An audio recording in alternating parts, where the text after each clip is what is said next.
Okay, good evening, everybody. Welcome to an episode of Change Starts With Us, Ohio. Today we have Jason Holmes on and his friend. They're going to share Jason's story along with us tonight. Welcome, guys. Okay, can you guys hear us? I think he's cutting in and out. Yeah, you may have to do it for him if he can't. And then he could call me directly. But he would have to cover the phone number. Just why don't we do you today, and then we'll have him call in during the week sometime. He can get my phone number approved. Okay. Okay. I'll have him call back Karen, not you, and then just go straight to your line. Okay. Okay. So then I'll call you back in about like an hour, okay?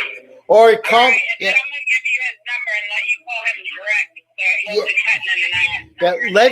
Yeah. Let's do Jason. Yeah. Jason. Yeah, Jason. Let's do you on Friday. We'll do your friend today. Okay. We're gonna do you today and Jason Friday. Okay. Okay, I'll tell him when he calls back that he can do. You want him to do Friday at like 6? Yeah, and we're just gonna have you do the story today. If you could share your name with the public here.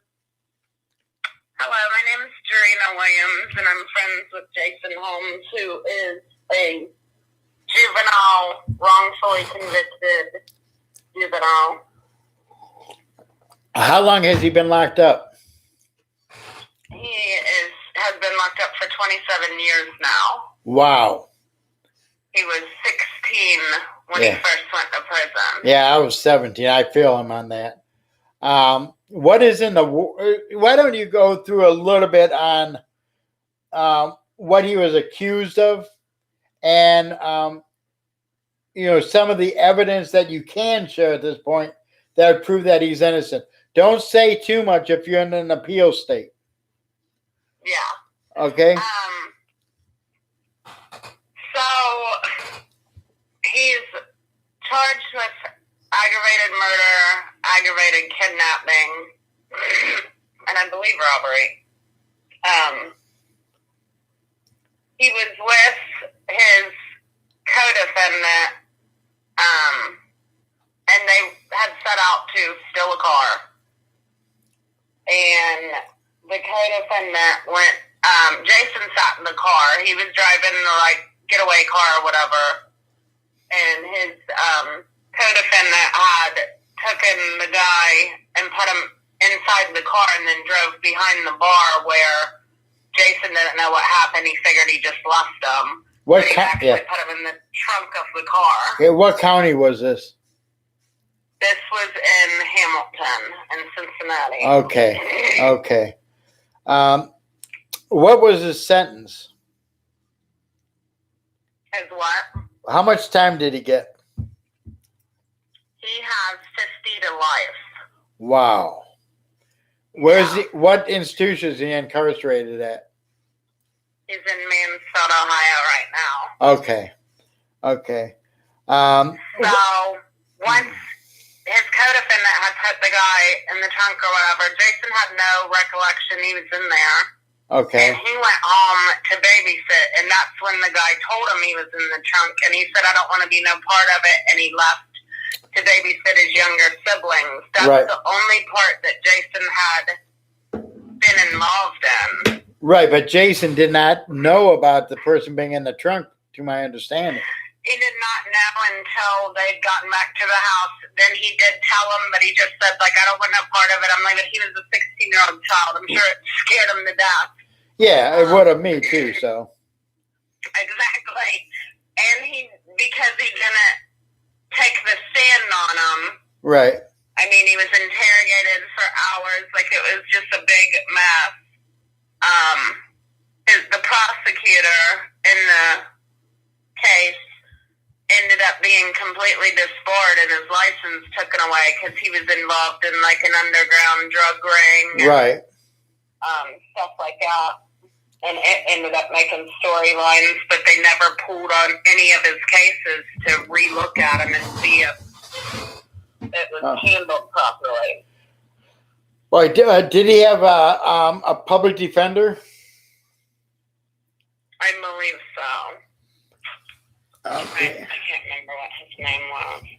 Yeah, well, once in a while you'll get a decent one, but for the most part, they're not going to represent you as good as a paid attorney will. At least what I've seen over the years.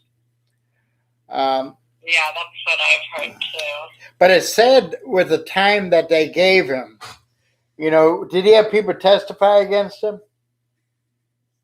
Did he have what? Did he have people testify against him?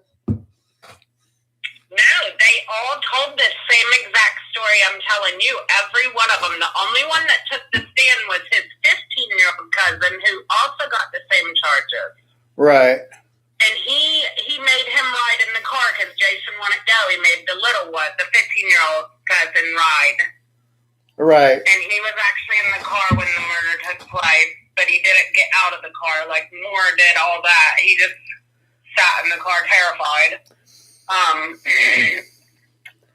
So yeah, the only one that took the stand was the 15-year-old, and he told the same story I'm telling you today, and he's actually up to get out next year because he did take the stand. They never offered that to Jason. Okay. How do you feel about juveniles being charged and convicted as adults with life sentences?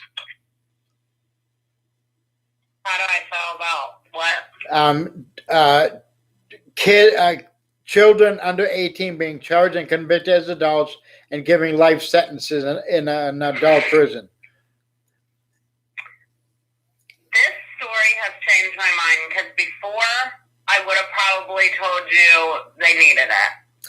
But now that I've seen that children change, like all of us grow up and our mental states completely are different. Right, and I believe most people can change if they choose to want to. But, you know. Yeah, I think if they put the work in, they should always have the opportunity to be released at a certain time. The old laws definitely need change. Because there's people committing crimes now getting out. Right, I was under the old law, and I agree. That's one thing we're trying to do is yeah, that's awful. Change the pro board so they have a chance. But with your friend, his case would have to be overturned because he's not going to plead guilty to. I mean, he's not going to tell the pro board, I'm sure, that he's guilty of something that he's not. Right. You know, and I don't blame him. I believe they will be. They're working on that. It's right. going to be a process. Yeah. But I mean, anybody that reads this story it's common sense. Like, this is not right. Yeah, he got thrown in a jail cell at a young age with adult men.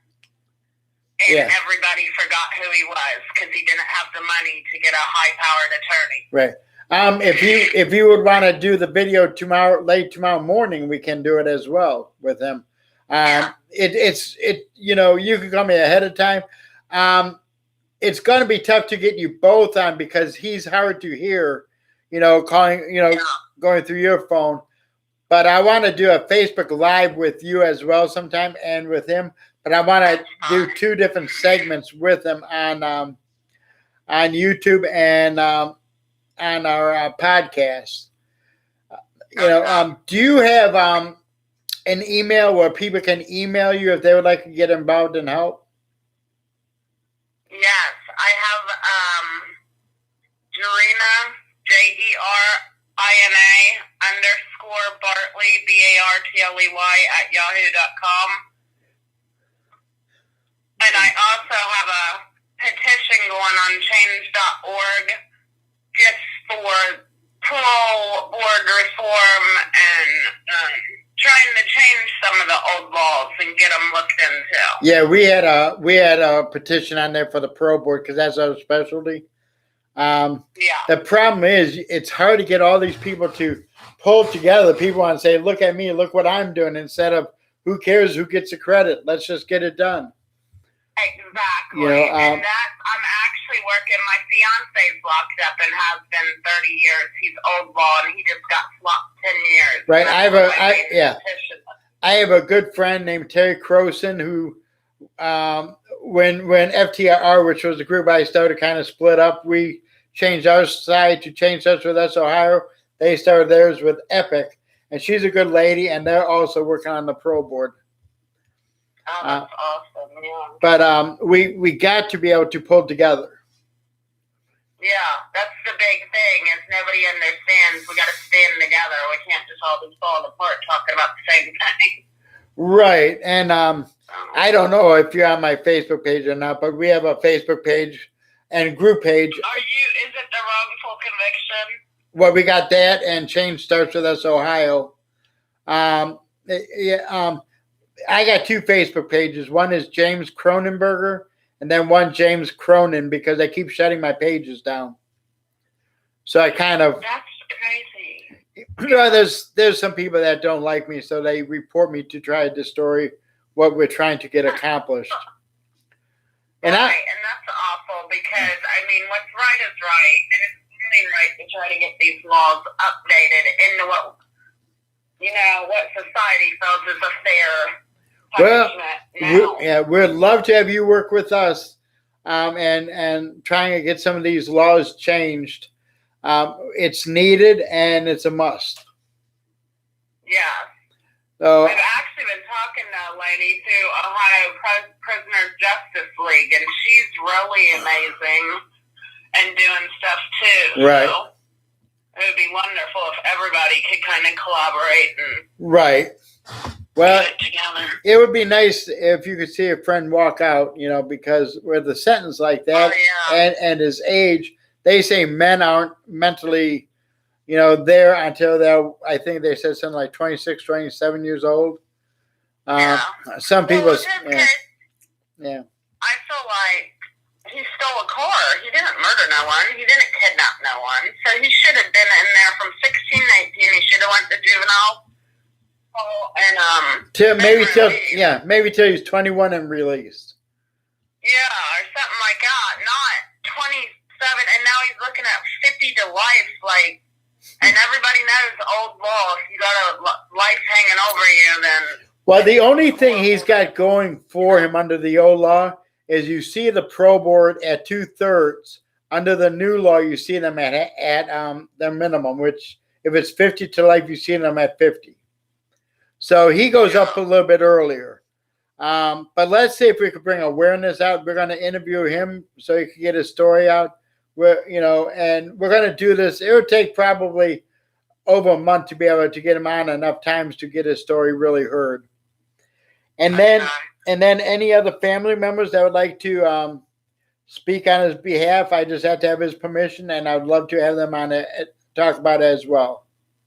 Okay, because I might be able to get, like, his mom and his sister, and my son would even go on, because my son's gotten really close to Jason, just talking on the phone, and he's 22, so he can be on it. Try to get people that could actually verify that he didn't commit it. Not, it's okay to have people that, can, talk about his character, but sometimes, you got the best. I might be able to, JK, his cousin, I have never spoke to him before, but I'm sure he would be probably fine doing it.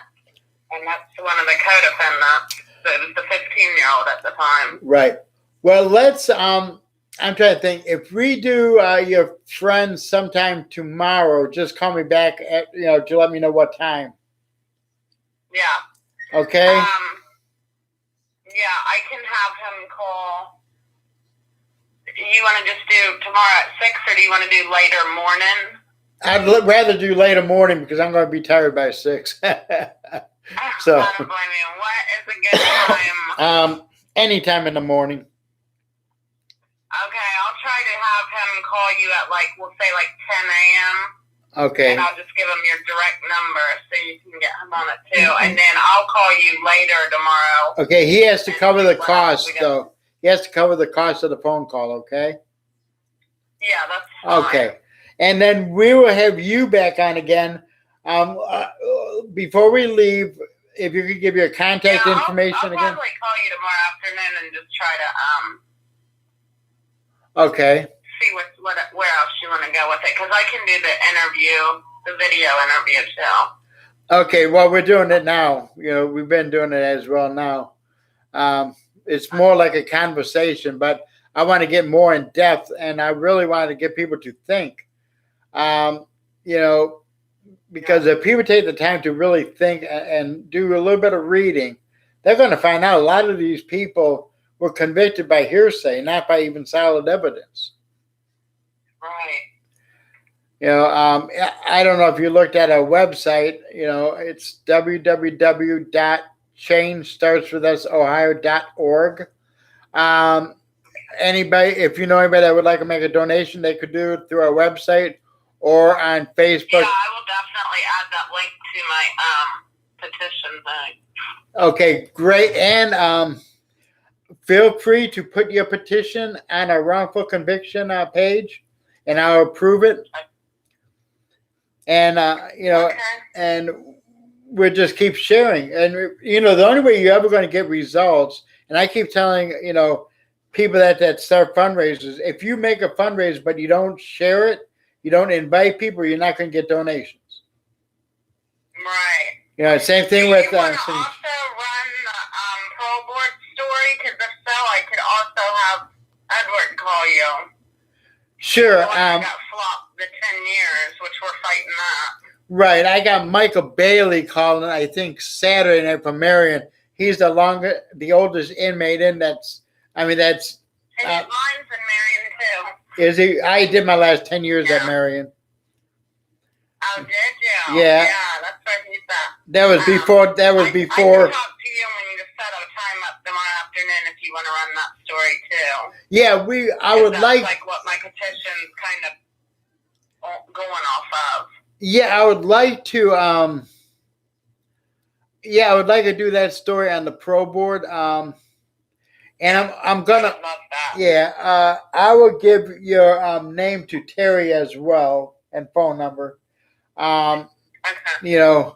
I'm hoping she's about the right thing. I think she is.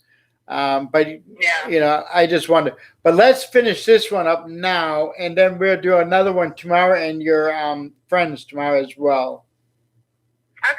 Okay.